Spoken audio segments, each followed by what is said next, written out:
Olá pessoal, Danilo Pinheiro, vou mostrar para vocês nesse vídeo o que a gente fez de desenvolvimento no DP AutoRig System nessa versão que a gente está publicando agora, que é a versão 5.01.00, né? A gente já tinha essa versão na versão 0.0 e a gente fez várias atualizações nela para chegar nessa versão 5.01 e eu vou apresentar nesse vídeo tecnicamente o que a gente fez. Não vai dar para entrar em detalhes em tudo, mas dá para vocês terem uma noção do que a gente progrediu nas ferramentas para o AutoRig System, tá bom? Vamos lá. Primeira coisa, eu tenho que agradecer os amigos que nos ajudaram a programar, que foi o André Rigger, o Caio Hidaka e o Saul Almeida. A gente trabalha junto e a gente desenvolve junto essa ferramenta, então cada um contribuindo um pouquinho com o que consegue, ajuda a gente a sempre estar melhorando o que a gente tem de ferramenta, tá bom? Vamos lá. A gente pode se basear, por exemplo, na nossa planilha de desenvolvimento, tá? E nesse log que a gente tem aqui de 2025, a gente começa com ele lá na versão 4, que a gente publicou então no início do ano, o release, né, da versão 5. Então daqui para frente o que a gente teve foram muitas atualizações, correções, e eu marquei aqui algumas cores o que a gente pode falar nesse vídeo para não ficar muito extenso. Eu também não vou entrar em detalhe em tudo, tá? Por exemplo, aqui a gente tem o Polyvector Control Calibration. A gente fez uma atualização nele que foi ajustar a posição do Polyvector mesmo depois que o rig é criado. A mesma coisa, um offset para os olhos. A gente também adicionou publicações em série, ou seja, a gente pode selecionar vários assets na hora de publicar eles para validar e exportar para animação. A gente também teve uma nova feature para FK-Line, reorientar de acordo com a posição dos controles. Isso aqui tudo eu vou apresentar para vocês. A gente tem algumas imagens para ajudar a referenciar isso mais fácil. E também eu posso mostrar no próprio AutoRig, se for o caso de algo mais complexo, tá? Red Items também foi um pedido que o Guga fez. O Guga às vezes precisa fazer alguns rigs mais simples, que não tem o jaw, ou seja, uma mandíbula, que não tenha lips e que queira somente o head. A gente fez essa opção aqui de poder escolher o que você quer no módulo de head ou não para criar no setup da cabeça, tá bom? A gente teve uma nova ferramenta também, que é o Joint Display Tool. Esse aqui o Saul fez para a gente, levou um tempão para fazer, porque a interface dela era muito complexa de ser feita. Eu apresento ela para vocês daqui a pouquinho, tá? Então, esses outros que são mais aqui laranjinhas, são todos validators novos.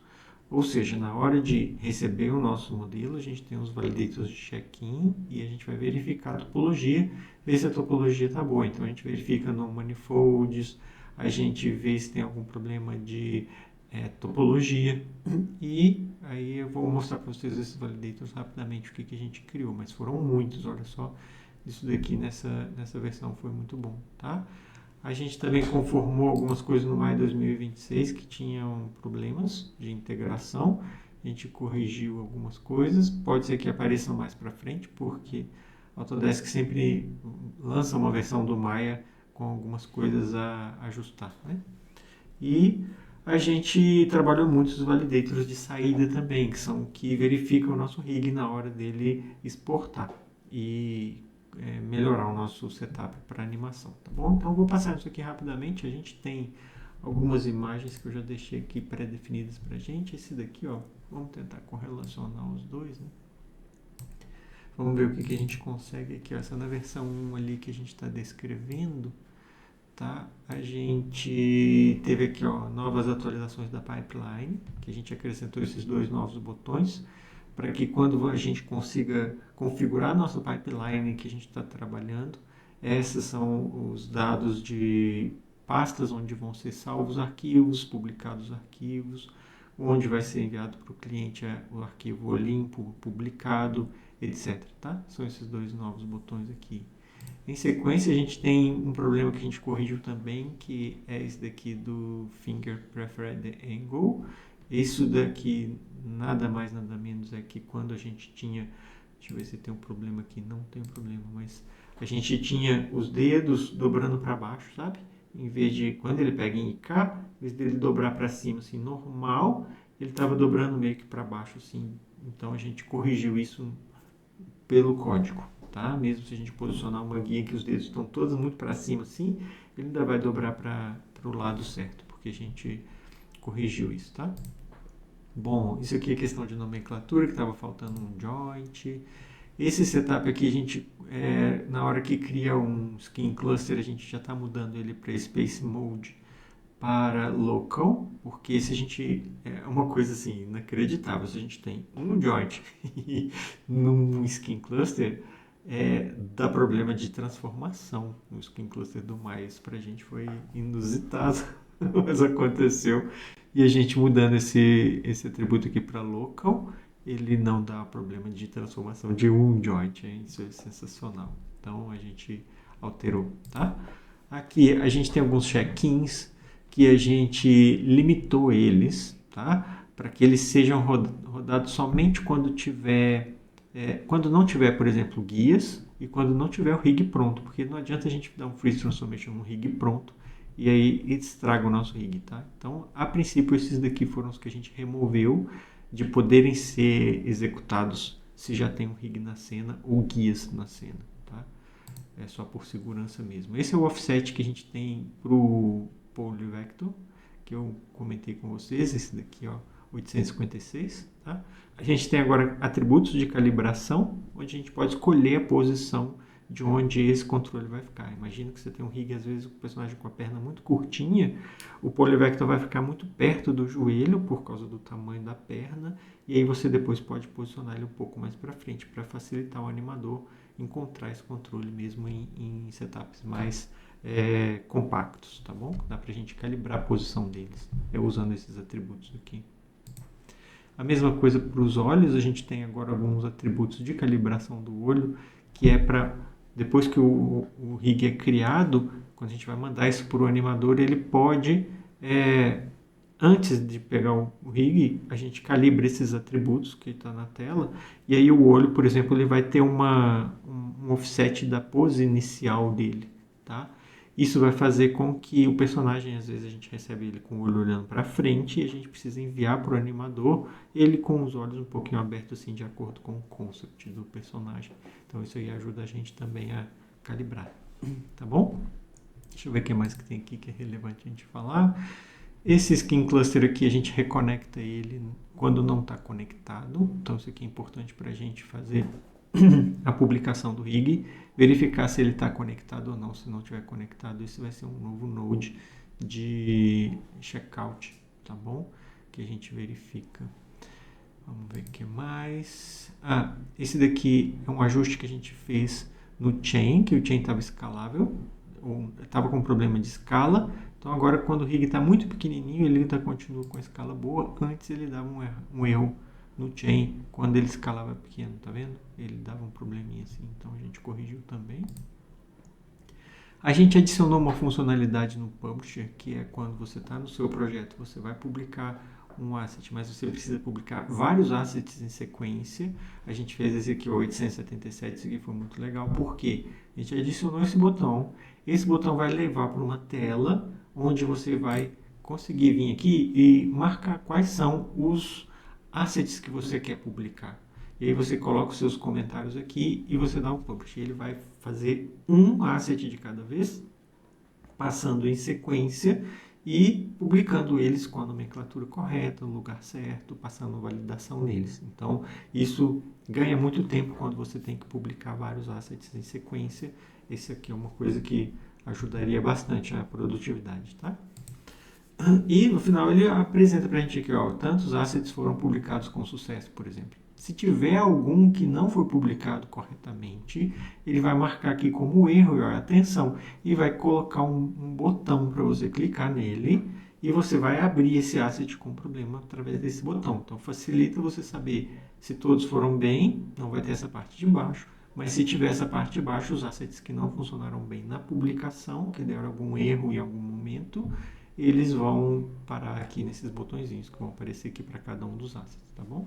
Facilita também a localizar o problema. Bom, Em sequência, na versão 3, a gente teve aqui no Manifold Check. Esse é uma coisa que pode acontecer na geometria. No Manifold é quando a gente tem uma topologia de uma mesh em que ela não consegue ser aberta como um mapa 2D. Então, existe algum problema nela que ela não consegue ser aberta. Então, isso é chamado non-manifold. Existem várias questões de non-manifolds que a gente tratou e foi adicionando vários validators para elas. Tá? Algumas não dão muito certo facilmente, outras dá para a gente corrigir, outras não. E as que não dá para a gente corrigir, a gente, por exemplo, identifica que ela tem algum problema. Tá? Aí o non-manifold ela já vai dizer para a gente se quer corrigir ou não, e ele não corrige tudo. Tá? É importante saber disso. E o que ele não corrige, a gente pode, por exemplo, avisar ao nosso modelador que deu problema. Eu vou mostrar isso no Maya, que eu acho que vai ser mais intuitivo para a gente. Eu vou criar uma geometria aqui que seja não manifold, por exemplo, aqui nessa mesh, tá? Uma geometria que é não manifold, por exemplo, ela seria... Onde que eu posso fazer? Ó? Tem vários tipos de não manifolds. Um tipo de manifold seria a gente ter uma T-face aqui, se a gente duplica esse... A gente extruda esse edge aqui, por exemplo, ó. Essa edge que está aqui, ela é uma edge que a gente chama T-face, ela é uma face T. Então aqui vai dar um problema nessa edge aqui, porque ele não consegue abrir, ele não sabe para que lugar que ele coloca essa edge quando ele faz o folding dessa mesh. Então isso aqui seria um problema, por exemplo, para validar ele, a gente teria que procurar, talvez o T-face encontre ele, ó, lá, encontrou ele aqui, tá vendo? Falou qual que é a T-face. Face, aliás, tá? A T-face, então, é essa.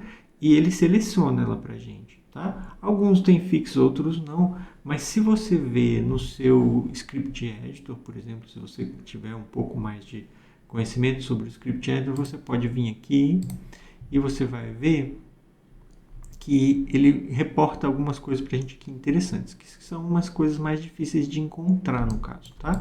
Se a gente tiver alguma mesh, por exemplo, que a gente precisa encontrar algumas dificuldades que ela possa ter. Eu vou fazer alguma mesh bem estragada aqui, ó. Tá? Tenham paciência comigo, só um minutinho. Vou fazer alguma coisa assim, ó. E eu vou deletar umas edges aí, sei lá. Vamos ver o que a gente vai fazer aqui de estragar, né? Ó, vou tentar deletar esses daqui. Vamos ver o que a gente estragou aí, tá? Aí essa mesh não tá boa, mas a gente pode procurar, por exemplo... Qual que a gente vai encontrar aqui que eu acho que é legal da gente ver, tá? Só um minutinho, deixa eu encontrar o validator aqui. One vertex, não, mas o remaining vertex, vamos ver qual que ele vai encontrar pra gente. Ó, esse remaining vertex aqui, ele é o que? São vértices que a gente deletou a nossa edge, tá vendo? E ele ficou lá, eles são inúteis, eles são como se fosse um lixo no rig, tá? Na topologia. Então, ele encontrou aqui esses vértices, já selecionou eles para a gente. E o que é interessante aqui? Para a gente reportar o nosso modelador, qual que é o problema que a gente tem, aqui no histórico, ó, e até mesmo aqui no log, ele fala, olha, compartilha esse comando em Python para identificar esse problema. Então, se você vier aqui copiar esse comando em Python aqui, ó, e você enviar essa linha de comando para o seu modelador, aí o seu modelador vai abrir lá o Python dele, tá? Vai colar essa linha e quando ele dá um play aqui nessa linha, ele vai selecionar para você o que o validator encontrou na cena. Então ele não precisa ter o DP Auto-Rig System instalado no computador dele, mas você pode reportar para ele essa linha de comando que vai ajudar ele a identificar onde que está o problema, tá? Então isso daqui é uma coisa que nos ajuda também, é uma coisa nova que a gente implementou, que pode nos ajudar com isso daí, tá? Então tem uma série de outros, eu acho que eu vou mostrar para vocês aqui pelas imagens que a gente tem lá. Se eu não encontrar uma imagem condizente, eu venho aqui e mostro para vocês no Maya qual que é o que eles estão tratando, tá? Esses validators. Então vamos ver onde que a gente estava aqui. Eu acho que é aqui, né? Isso, ó. Então, o Non-Manifold Cleaner, ele vai fazer a limpeza disso. A gente também adicionou o Prune Skin Weights. Esse Prune, ele é para o quê? Ele vai pegar o skinning e ele vai ver valores muito pequenos. Esses valores muito pequenos estão sendo calculados e na deformação quase que ele não faz diferença. Então a gente passa o prune que ele já limpa, tá? Isso é uma função do Maya, mas a gente se esquece às vezes de fazer, então ele vai fazer uma validação para fazer, que é esse daqui, ó. Não sei onde é, desculpa. Aqui, skinning, prune, skinning, deixa eu ver se ele está por aqui. Aqui, ó, prune small weights, tá? Esse daqui você vai passar para ele um valor de calibração. O nosso valor de calibração é bem pequeno, tá? Nosso valor de calibração é tipo isso daqui, ó. É só os valores muito pequenos mesmo que vão limpar, tá? Ele tira essas influências e o rig vai ficar consideravelmente mais rápido, tá bom? Deixa eu abrir de novo aqui. Quem é os nossos... Aqui, beleza. Então, esse é um validator. Próximo validator é o Cycle Checker. Ele vai verificar se tem erro de ciclo na sua cena. Se tiver erro de ciclo, ele não corrige. É muito complexo corrigir, às vezes, um erro de ciclo, mas ele vai identificar qual que é o erro que está tendo, tá? Eu vou passar um pouco mais rápido, que eu acho que dá para entender. Essa feature aqui é da Guide, que o Caio criou para a gente, eu achei muito legal. Vou criar uma guia aqui de FK-Line. Vou mostrar para vocês o que é que ela faz. Ó. A gente pode posicionar na nossa cena, a nossa guia, e vamos dizer que a gente quer aqui 4 segmentos, tá? E aí, ao invés de a gente ter que ficar rotacionando aqui, e reposicionando, e rotacionando mais um pouco, ele criou uma função em que a gente consegue simplesmente vir aqui, reposicionar do jeito que a gente quer, assim, ó, por exemplo, tá? E aí, ele tem um botão novo aqui, que é o reoriente, onde que ele está. Algum momento aqui eu acho que eu perdi ele. Bom, eu vou procurar onde que está esse botãozinho, porque eu acho que não está nessa versão que eu estou utilizando aqui no computador, tá? Eu vou ver, mas era para ele estar aqui, ó. Eu vou ver onde que ele foi parar. É bom que eu já corrijo na hora de publicar a versão 5.01 para vocês, né? Tudo pode acontecer, tá vendo? Vamos ver quando clica nesse oriente aqui, tá vendo? Era para ele estar aqui. Não sei em qual momento ele sumiu, mas eu vou trazer ele de volta pra gente. Então você vai ver esse botãozinho, quando você clica nesse botãozinho, é exatamente o que ele está mostrando ali, ó.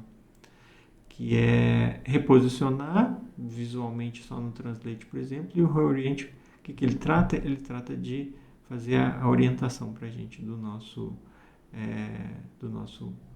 guia, tá bom? É uma função legal que pode ajudar a gente no trabalho, tá? De reposicionamento das guias. Aí é isso. Ficou bem claro aqui pelo GIF, tá? Obrigado, viu, Caio? Vamos ver o que mais que a gente tem. A gente tem o Pass-Through, tá? O Pass-Through Attributes. A gente tem a colaboração do Roy. Ele é um grande programador também. Ele às vezes nos manda alguns códigos de otimização dos rigs.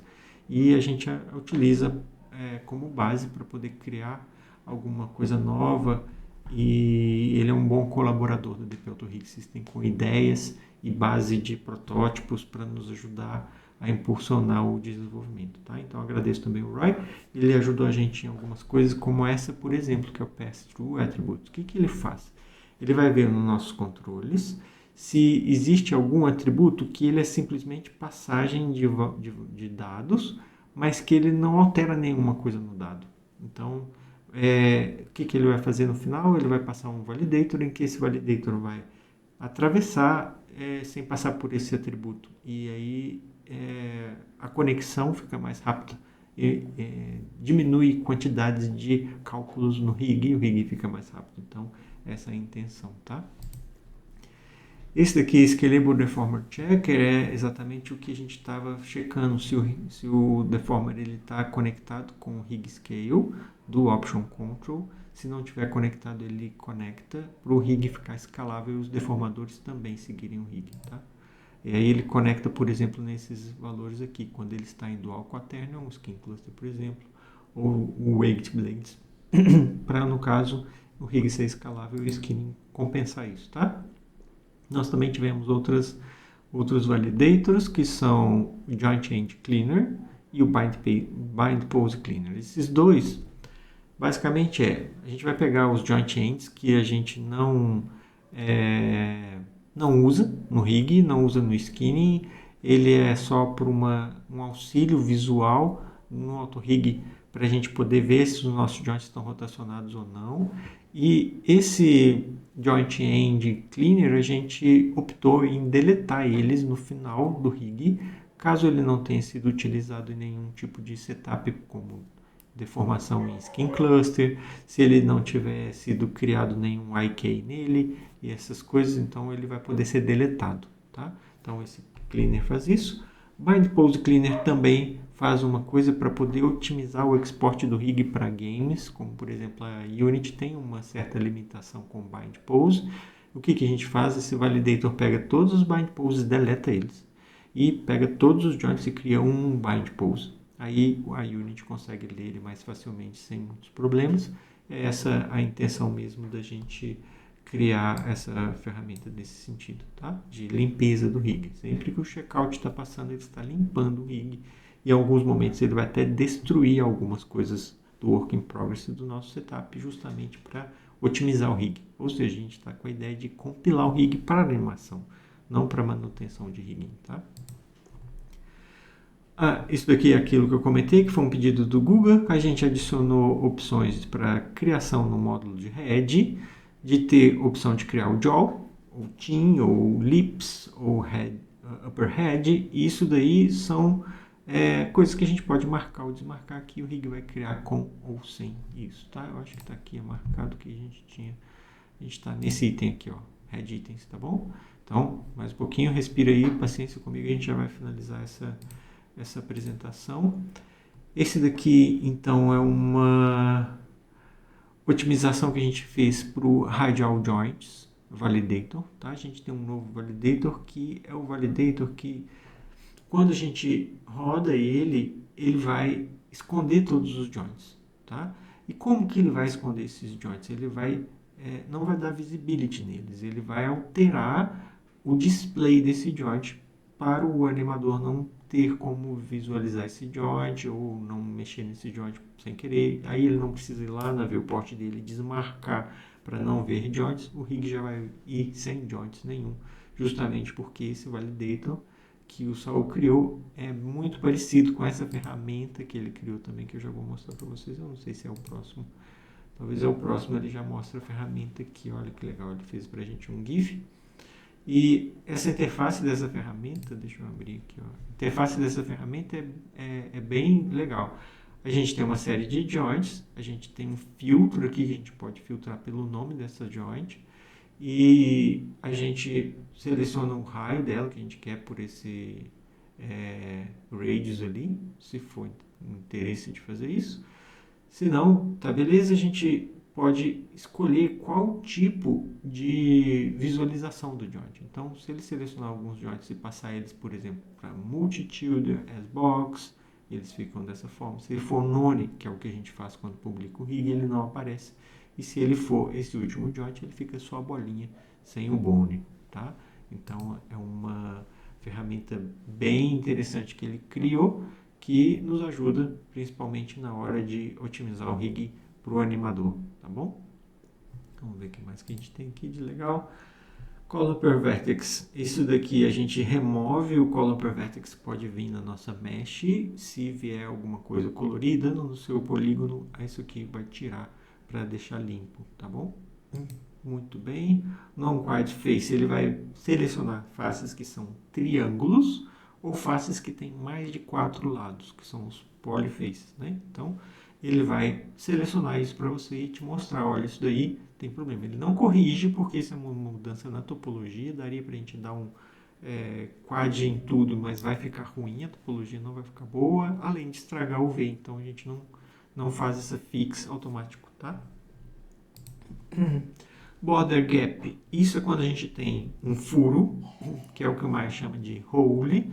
A gente tem um furo e nesse furo ele tem uma borda, ou então mesmo no final de um polígono. Deixa eu tomar água. Obrigado. Desculpa, né? Aí, se a gente tem uma borda ou algum furo, ele vai selecionar a borda, esse furo, para a gente, mostrando que aquele polígono está aberto, ou seja, ele não está totalmente fechado.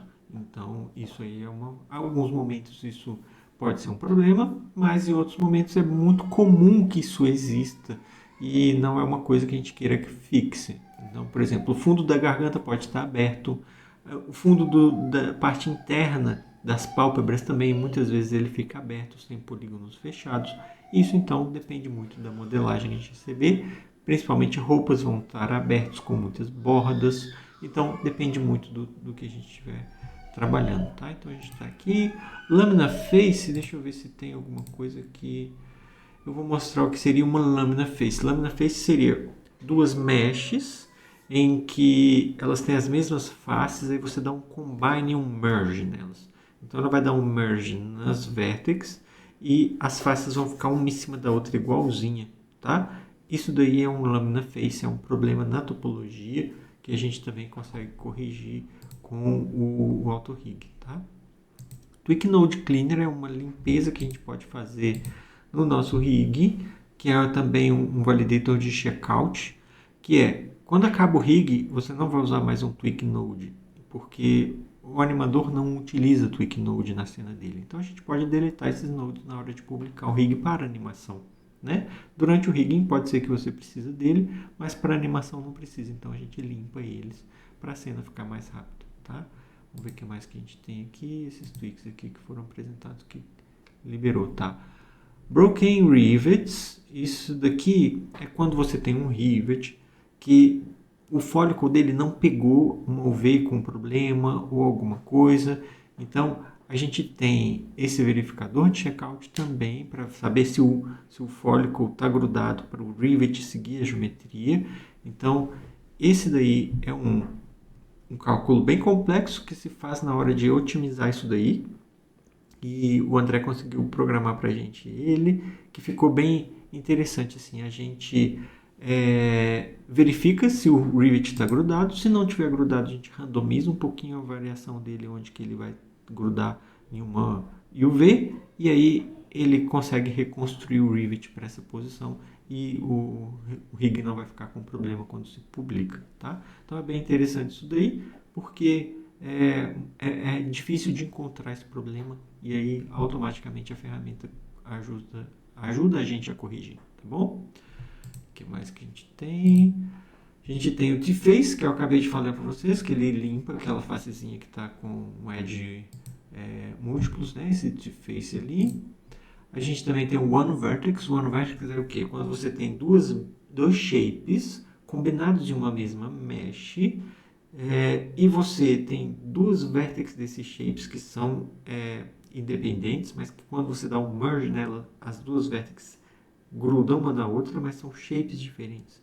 Então isso dá problema. Eu acho que tem uma imagem aqui mostrando qual é. Aqui, por exemplo, ó, se você tem dois cubos, combinou esses dois cubos e deu um merge neles, aquele vértex que estão encostados um no outro ali, ó, ele virou um só, e aí isso vira um non-manifold geometry. Então, para corrigir isso, tem que o modelador trabalhar. A gente tem o mesmo código para mandar para ele para selecionar qual é esse vértex de One Vertex, que é um manifold, mas basicamente se a gente for rodar um fix, ele vai separar as meshes, tá? E isso não quer dizer que corrigiu o polígono, o modelador que saberia dizer se corrige dessa forma ou não, tá bom?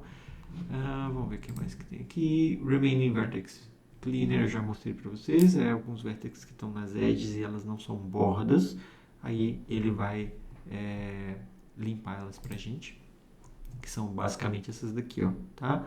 Essa daqui é borda, então ele não identifica, e essa daqui também é borda, não identifica, pode ser que seja proposital, né? Mas uma limpeza visual também do animador para ele ver se essa e essa condiz, o modelador vai saber se vale ou não remover elas, tá bom? Tá quase acabando, vamos lá, o que mais que a gente pode ver de legal aqui?